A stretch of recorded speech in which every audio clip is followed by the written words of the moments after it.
என்னுடைய பிறந்த நாள் என் அன்னை இல்லாமல் வருகிறது என்றால், அன்னையின் அரவணைப்பும் அன்பும் எனக்கு கிடைக்காமல் வரும் இந்த முதல் பிறந்த நாளை வலியோடு வேதனையோடு எதிர்கொண்டு கொண்டிருக்கிறேன்.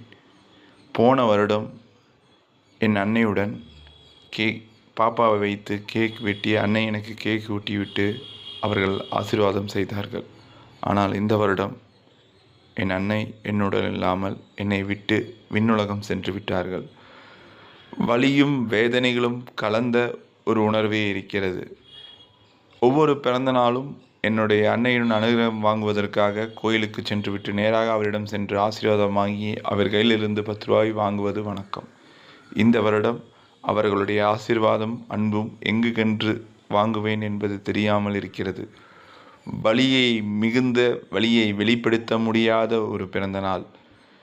என்னுடைய அன்னையின் மேல் நான் வைத்திருக்கும் அன்பை என் அன்னை கடவுளை தவிர வேறு யாருக்கும் தெரியாது.